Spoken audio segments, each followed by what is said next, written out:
the way this is going to work is I'm going to talk a little bit about Carl Jung because, right? Because here we are. And what in his thoughts on civilization and nature. Then we're going to do some forest bathing. And I'm going to try really hard to not like speed through to get to the forest bathing because that's, the interesting stuff for me. And I'm going to start it off by saying I'm not an expert on Carl Jung and what he thinks on nature. I'm not. I mean, I'm an archaeologist by like college, and then my master's degree ended up being in community development, and I work on suicide prevention. So this is not like this is right. It makes total sense. This is not like my academic world, but I am an expert on forest bathing and forest therapy. I got that certification in 2020. It was my COVID project, and we can talk more about what that looked like. And then I've spent a lot of the last 6 years doing it in a variety of settings, in other states, in other places. I've had the opportunity to go to some amazing retreats where they add forest bathing as part of the retreat, and then I get to go to the retreat and do the forest bathing, and I don't have to pay. They don't pay me, but I don't have to pay to go. Yeah. And then I get to do it. So I've been able to do a whole bunch of different things with it in some really neat places. But really what I love to do is I love to offer it here in Boise, in Idaho, because you can't always escape to a retreat or even to the Sawtooth or some, a camping trip to be able to reconnect with nature. Like we have to figure out how to do it where we are. Mm-hmm. And so that's really kind of my calling when it comes to forest bathing and nature forest therapy. So we'll get to that part. First, we're going to just talk a little bit about Jung. And I actually, I got a cheat sheet here because I actually have some quotes to just even start. So we all know who he is, right? You guys do. He was alive during both World War I and World War II. Mm-hmm. So he saw some pretty... Come on in. Hey. Do you want to sit? Where do you want to sit? Yeah, that's fine. Yeah. That's fine again. Okay. Bench. You'll catch up. All right. Yeah.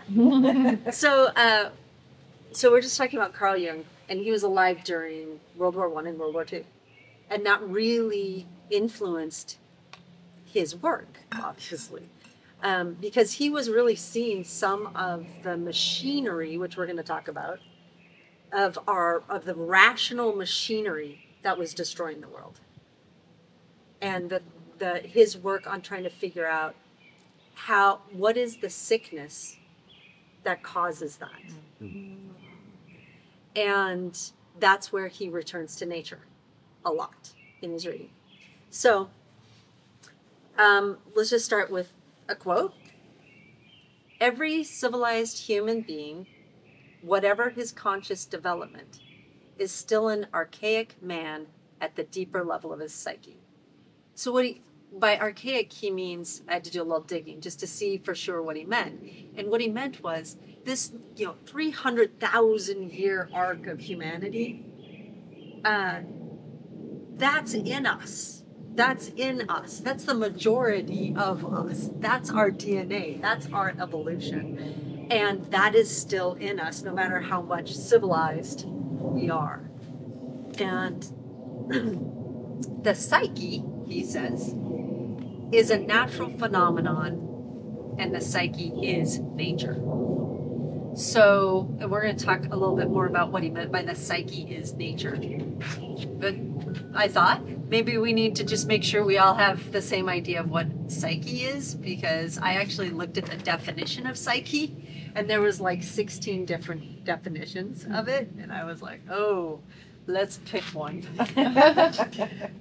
So here's the one I picked. You might have a different one. This is the one I picked. Jung's definition of a psyche was the totality of all our psychological processes, including both the conscious mind and the vast unconscious mind beneath it. Okay? So when he says the psyche is nature, he's talking about our conscious mind and the unconscious is nature. It is nature. So what happens when nature, we're watching or we're participating in the destruction of nature, right? We're then we're recognizing, we're seeing the destruction of our own psyche, right? So just as a place to start, I wanted to, is anybody like have their like family from Boise? Like their, couple of generations back? Is your family from here? We're from southern Idaho. But Okay, yeah, let's go with southern Idaho. Well, just one. Just one generation? Well, my grandparents lived here for a while, and my parents. Mm-hmm. Okay, so 3 generations. Yeah, I mean, my grandparents came from elsewhere, and my folks lived in Oregon for a while too. But yeah, well, the reason I'm asking is because I was just thinking about the electric light. yes, kerosene lights. Right. So kerosene lights. Right. So did your family have kerosene lamps? I think we had Lights. electricity. I was born in '50, but my parents, my dad was born in '07. But I had a brother-in-law who his family, the house that he lived in when he got married to my sister, they had kerosene lights at 1st, and this was just had to been in the late early '40s or something. Well, no, it had to be late '40s. Yeah. Well, I did a little They research. were partly poor, partly whatever. Right. Partly their electricity wasn't there, and the other part they couldn't afford it, probably. Right. So in Boise, they got electric lights in 1887. So for me, that's about 5 generations ago. And my family is rural Montana. Oh, And my great grandparents, who I knew, it had like kerosene lamps. Right? So we have direct experience in my family of when we got the electric light. So my invitation to you now is just to think for a second about what that might do, just the addition to something, not the subtraction, which we'll get to, but like the addition of something to our environment, like the electric light, and what that might have done to the psyche. Like, thoughts? Giving you a false sense of control of your night and day. Or like listening to your body clock, like when it's time to be awake because it's light, or retreat because it's dark, or Yeah. What about our myths around darkness and light? dark is bad, light is good. Yeah, so think about, I work a lot with youth. And one of the things that I care a lot about are the solstices and the equinoxes. And we're coming up on the summer solstice. And when I say that to youth, they look at me like I'm speaking another language. And I tell you what, my grandparents would have known when summer solstice is. Yeah. And kind of weird. I was thinking about that. And as a child, it was intuitive in me. I saw where the shadows, one tree's there, and as the shadows would get further, the sun would go further north, the shadow on the other tree, and I thought, well, I should mark the farthest mark. Oh, wow. And I realized civilizations did that for years, and yet it was an innate thing in me that I thought about doing, but I never really acted on it. that's perfect. Yeah. So that's like the archaic man that he's talking about, right? Like we have this, our ancestors have done that forever. And as a matter of fact, I went to Ireland. Has anybody been to Ireland? Okay. It rains in Ireland, right? like quite a bit. And I don't know if you went to Newgrange. Did you go to Newgrange? Yes. So there's a tomb that aligns perfectly with winter solstice. Winter, yeah. Oh, cool. And okay, that's great, but it rains in Ireland a lot. How do you know how long, if you can't see the shadows because it's raining all the time, how long does it take you to figure out what kind of passion do you have to have, or what kind of importance does it have to have to your psyche and everybody else's psyche around you to wait and mark and nope, not this year, folks. It's raining again. Right? They even have it now if you're there where they have a fake light that shines through there, like they turn a light on because it rains, and so you can see what it looks like. Electric light. Electric light. Electric light. So just thinking about what that does to the psyche. And then the other thing I just wanted to offer is thinking about, we live in this, boy, do we live in a global information age. And so thinking about 25 years ago, we really didn't have this, not to the extent we had it now. Like, we had newspapers, we had TVs, we had radios, we had a little bit of the web was out there, like some websites, some email, but nothing like what we have now. 50 years ago, we had newspapers, we had radio, we had television. Some places didn't have television, though, at that point. Then if you go back 75 or 100 years, now you're just talking radio, telegraph, newspapers. And for my grandparents living in rural Montana, they weren't getting telegraphs or radio or newspapers. And if you go back 150 years, so back, now we're talking like 5 generations back, you've got messengers and maybe newspapers. And so I'm wondering here, if anybody has any thoughts of what being in a world that's connected like this, globally connected, what that has done to our psyche. Ugh. Right? Thoughts? Thoughts? Thoughts, Eric? Well, it has very much disconnected us from nature. Oh, When we talk about us not being part of nature, I think that idea grows on us. When we go from an air-conditioned house in summer to an air-conditioned car, to a heated house, to a heated car. When you talk about talking to kids about solstice, I can just see them. Yeah.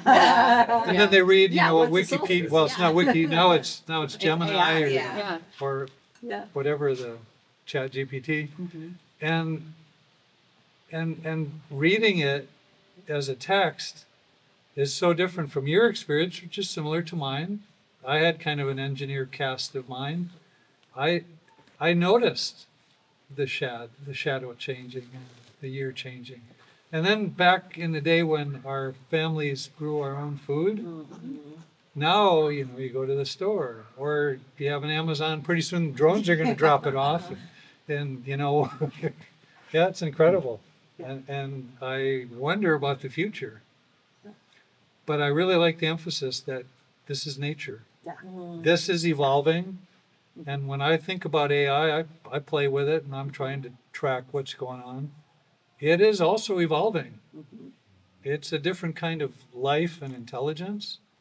And we're playing some interesting stuff. Who's next? Anybody else have a Who wants to thought? follow that? Okay. Well, one of the other things my child was raised where on winter solstice, we're not allowed to turn the lights on. So it's a joke. I mean, I still do it. And people who know me, when they come to my house, it's this joke. So you get up in the morning and you have to brush your teeth by candlelight. I get all the candles out. We have all of it there, but no lights except Christmas tree lights. I let it slide because that. But that one day makes such a difference where you're like, oh, I would just sleep all the time, So I invite you to do that. It's fun. If you got kids, like winter solstice. We have solstice parties every year. Yeah, and I don't adhere to the No lights. No lights. I kind of like that. Maybe we'll start next year. But we always have a fire and burn things from the last year that we're wanting to release, and then kind of invite people to set an intention for the year. But they don't have to. I mean, it's not a New Year's resolution, but it's become like this magical thing, and fires and the kerosene, well, it's the oil lamps or whatever you do now, you know, so we get all the things. And it's so nice to just be outside in the middle of winter. Everybody bundles up, you know, you're going to be outside. It's not an inside party. And it's just like letting the light in darkness and releasing things from the year. So yeah, it's become really a part of our tradition. So what I'm hearing is, you know, thinking about Jung and psyche, those types of traditions, those types of cyclical traditions of recognizing what the earth is going through, what all of us as humans are going through, like that lands us in a certain time and a certain place. Like it grounds us. And this living in kind of this virtual world where you can get news from all over the planet anytime, we lose our equilibrium. You know, we lose our spot. And so now we're going to get to where Carl Jung has a couple of quotes about too much civilization. So here's one of his quotes. This is the one that was on the email, but I love it. People have got dirty through too much civilization. And this was back, 1940s. You need to take a walk in the woods. Allow nature to touch them. It will put things right again. And it was interesting preparing for this because oftentimes with this group and Jung, all the friends of Jung, a lot all over the country, it's pretty intellectual, right? Like we get pretty heady and we spend a lot of time talking about theories and psychology. And here's Jung saying, sometimes you got to put the books down and you got to go out and you got to like touch a tree. Like you got to go barefoot.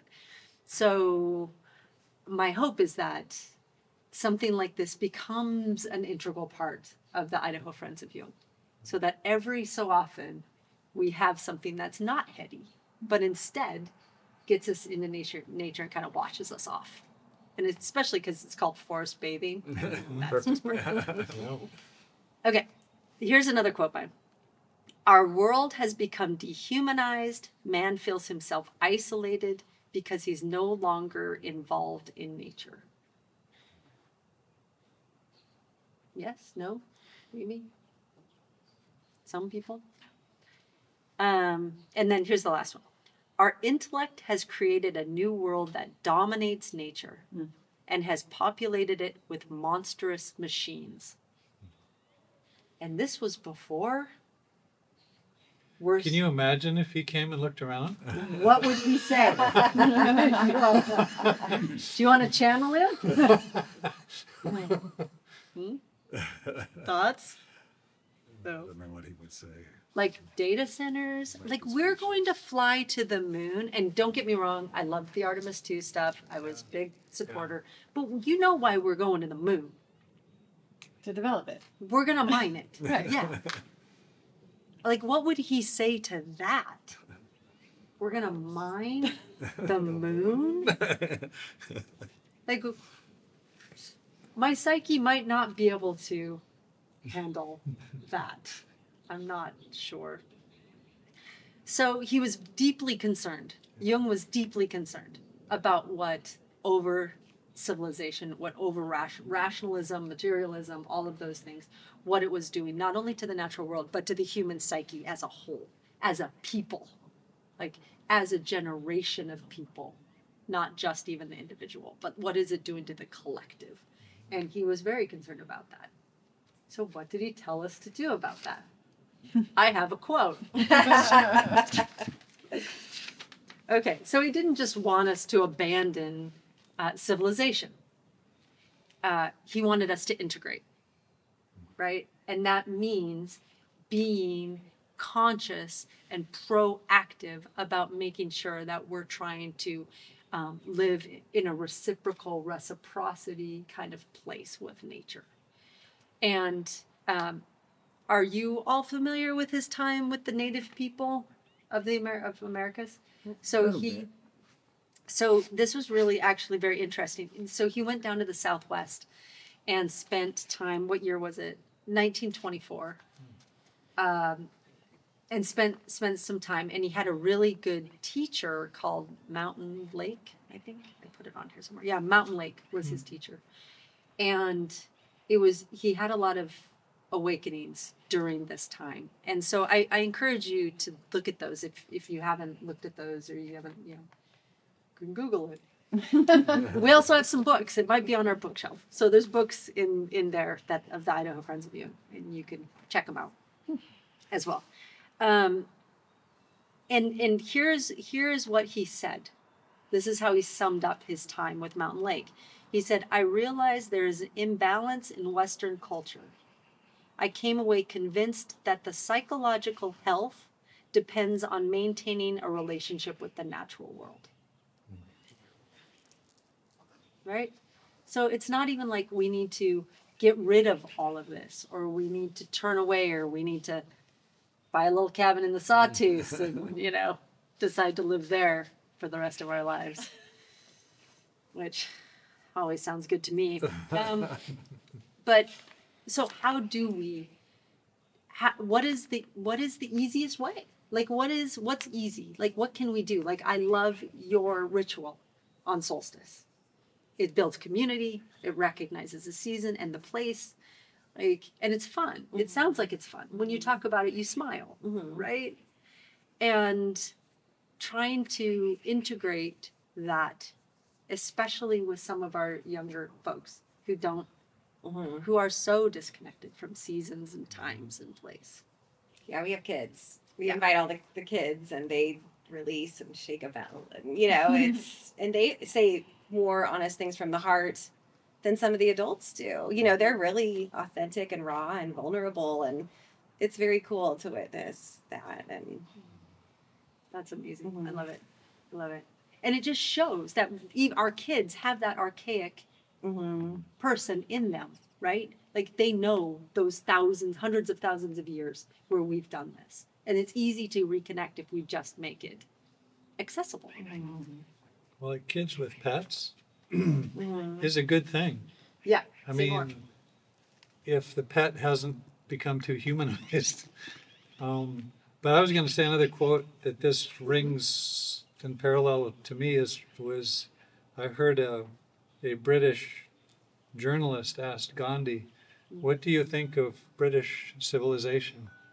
And I don't know, maybe someone made it up. It's a great story. He said, "That'd be a great idea." Right? Exactly. Like, what is civilization? So, yeah, I think like Gandhi was pretty much connected with like the rest of nature.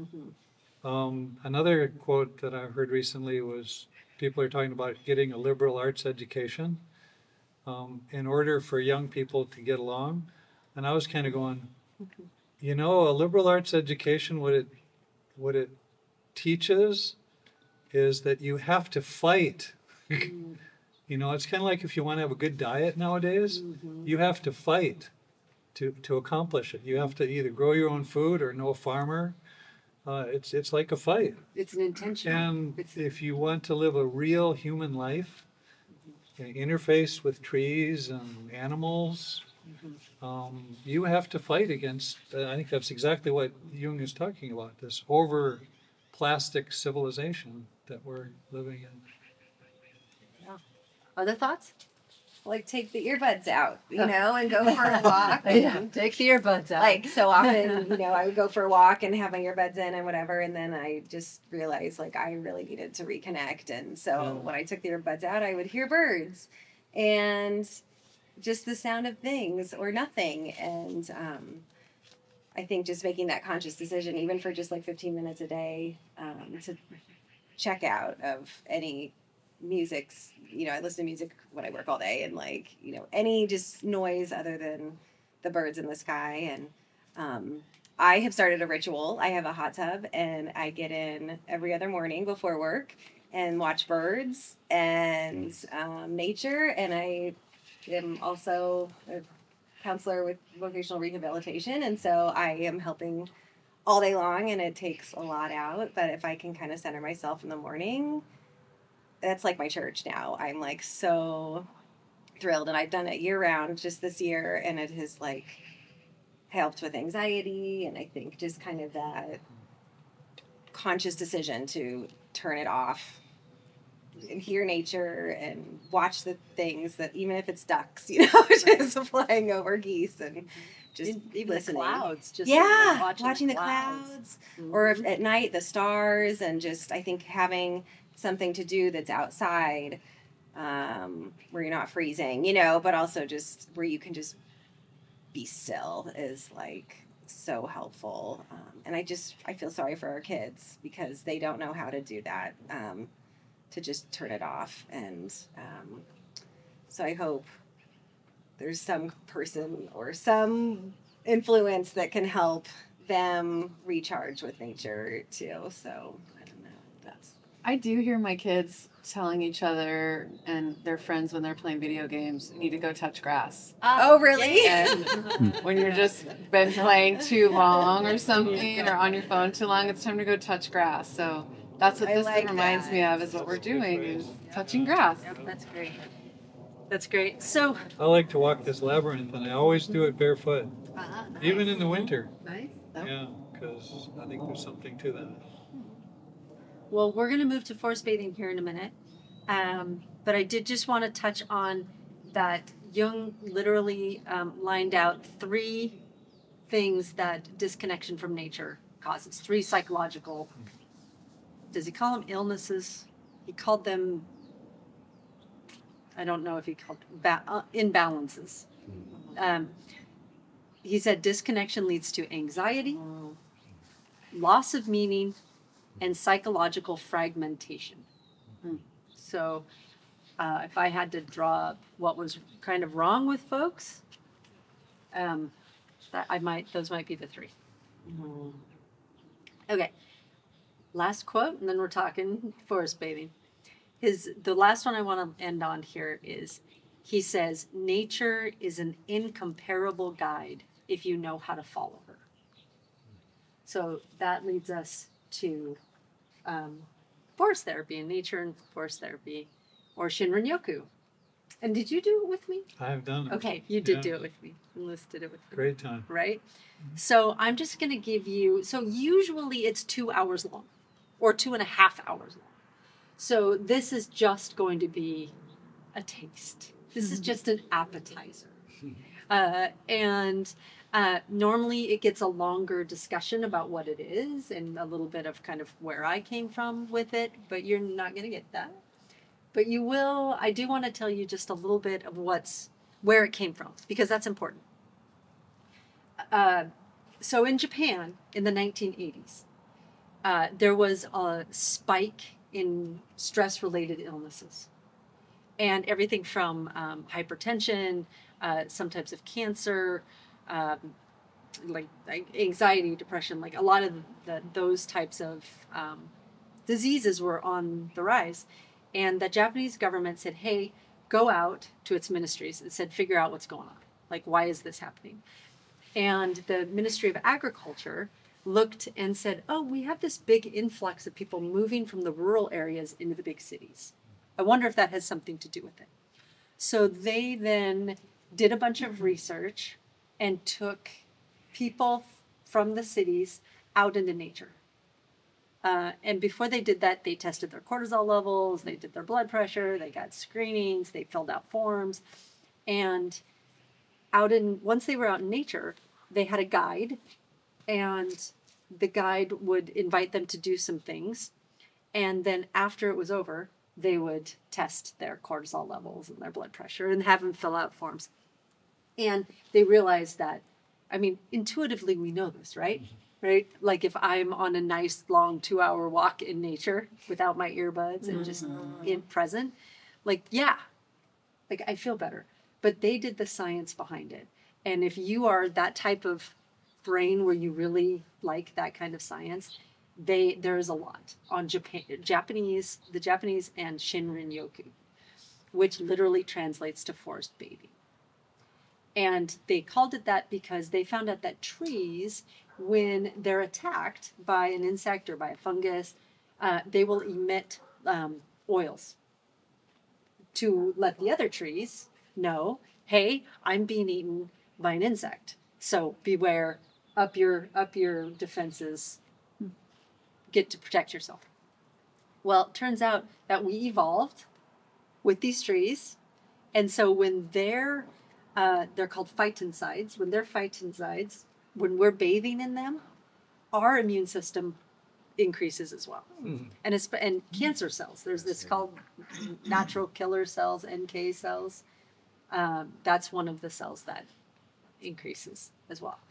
So Japan really did a lot of studies around this. The difference between shinrin yoku and like forest bathing or nature and forest therapy guides is that shinrin yoku really wants you to focus on human health. Like they want to keep it science, they want to keep it like human health. And because of that, you can get a prescription in Japan to do forest bathing, or you can get a statin. They can be like, do you want to be put on a statin? Or do you want to go forest bathing? Like, we'll pay for it for you. Like, here, give this to your forest bathing person.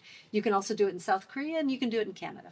All of those have prescriptions for forest bathing. The person who started ANFT, which is my program, was a Shinrin Yoku practitioner, and he wanted to expand it to not only be human physical health, but emotional, spiritual, and mental health as well. And most importantly for me is that he also proposes that when you practice this way, it's not only healing for you, it's healing for nature as well. That you actually are in a reciprocal relationship with nature. And it could be something as simple as, let's say you have a tree in your backyard that the birds go to while you're sitting in your hot tub. And you might just really learn to love that tree. And you might learn to know the names of the birds that are in that tree because you're getting so much out of it. And then you might hang a bird feeder, right? Like there's this whole thing. Or you might have an experience where you're like, I want to protect this whole forest. So whether it's a bird feeder or you're protecting a whole forest, like there is a reciprocal relationship when you go to nature without being so extractive. Like it's all about me. I want it to be my health, my exercise, my well-being. But you go there with a little bit of attention on what can I give back? And did anybody hear Robin Wall Kilmer? I didn't go, but she was here in Boise. She wrote Braiding Sweetgrass. Anyway, she was here. She's big on reciprocity. And she's a teacher, she's native, and she's a scientist. And she asks her students, if they're in her class, they're there because they love nature, right? So let's just put that there. So she asks them, how many of you love nature? And they all like raise their hand. And she said, how many of you believe nature loves you? Oh. And they don't raise their hand. Oh. And because we're in this spot, because we do think we're part of the problem. That's that fragmentation that Jung was talking about, right? We don't see ourselves as nature anymore. And if we do, we see ourselves as an invasive species, as a cancer, right? That's the words that people use. So how can we be in nature? What can we bring?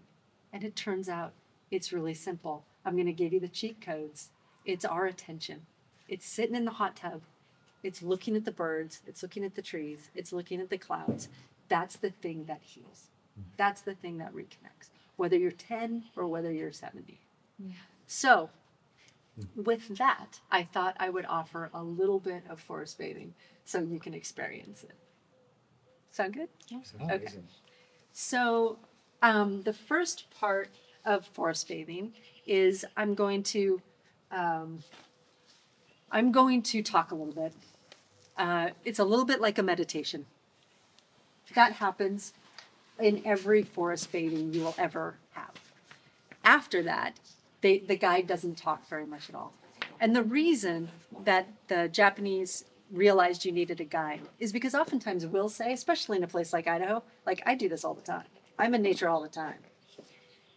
But when you're alone in nature, oftentimes you are thinking about that phone call you had with your brother, or you're rereading in your mind that email from your boss, and you're not actually present. Or you're exercising, which is great, but you're not actually present. Or you're having a conversation with a friend as you're taking a walk along the green belt, but you're not necessarily present. So having a guide who gives you invitations, and that's all they are, they're just invitations. You don't have to do it. If it doesn't sound like something interesting to you, do something else. But it gives your mind almost something to hold on to that keeps you in the present moment. So that's what this first part's going to be about. And then when it's over, we're going to do a quick share. And I'm just going to ask you, what are you noticing? Right? And we'll just go around. And that's kind of the standard forest bathing that you will experience with anyone. Everything else after that kind of gets to, the guides get to play with a little bit more. It's a little bit more fun. But for now, I just want to invite you to just show up right here. Like, you can take your shoes off if you want. Some people like to be barefoot. And you can close your eyes or not. It doesn't matter. Whatever you feel like. But just take a moment and take like 2 breaths right here.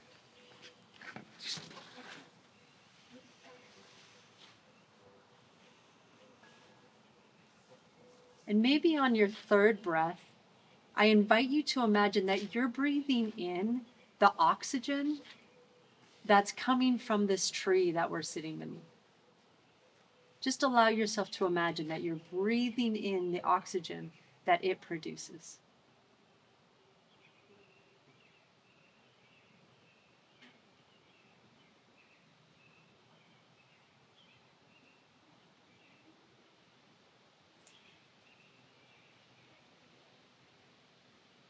And now on your next breath, I want you to put your attention on your exhale. And imagine that your carbon dioxide that you're breathing out is exactly what this tree needs to live. And on your exhale, just imagine that your breath is going right to this tree.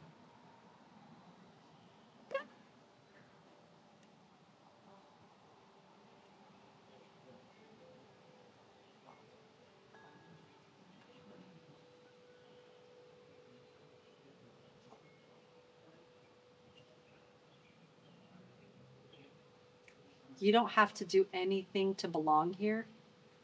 You already belong. You can just breathe in the oxygen from the tree, breathe out the carbon dioxide. You're already in a reciprocal relationship.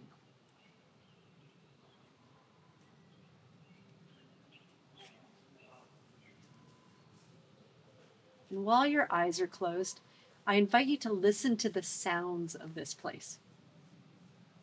So I wonder if you can hear just the natural sounds.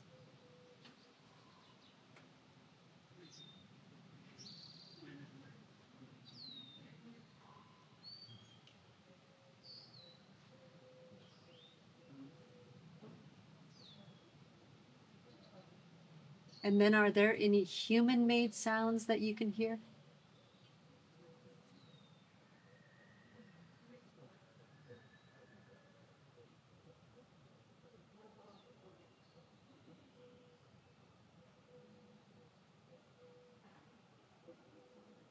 Can you bring those 2 sounds together into the sound of this place right now?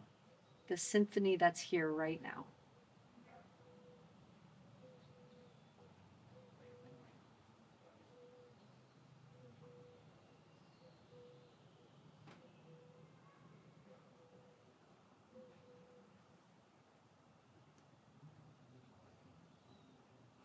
And if you're ready, you can just open your eyes and just allow yourself to look up. And not, you can look straight up if you want to. You can look out, up, away. Hopefully you could see something, something nature.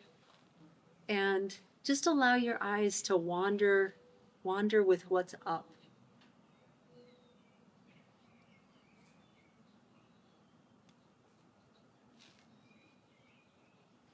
Just see what you're noticing. Maybe you're looking at colors. Maybe it's movement.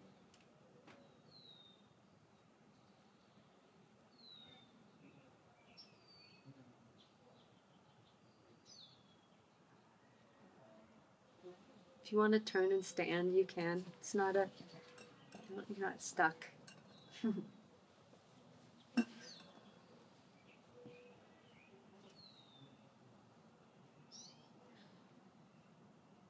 Maybe you'll follow that bark, those trees, all the way from the bottom to the top.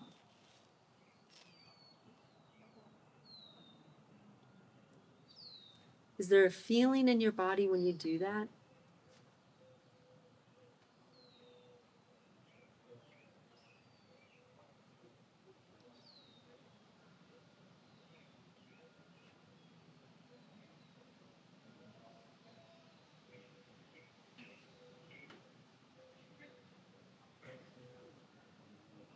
Now, imagine that you could have roots that come out through the bottoms of your feet.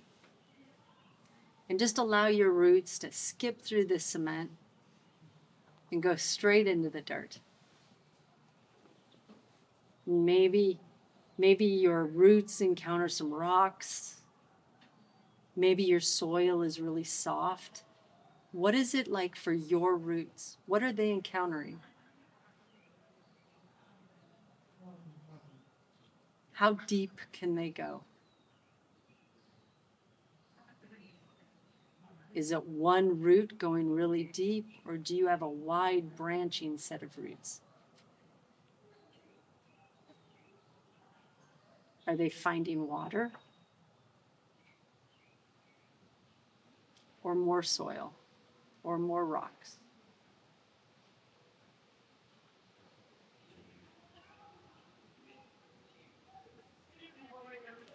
And once your roots are deep, allow yourself to think of a thought or a question, something that you want to send down through those roots.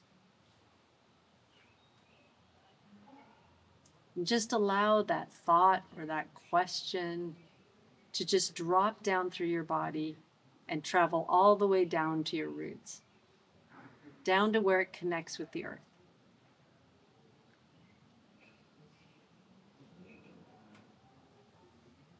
And once you have that thought or that question down in your roots, send it out into the earth and see if there's a response.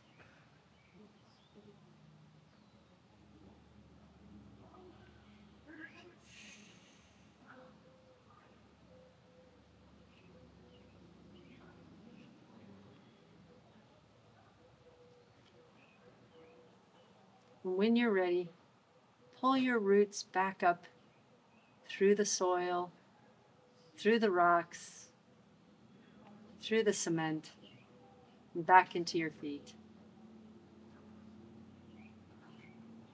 And when you're ready, you can open your eyes.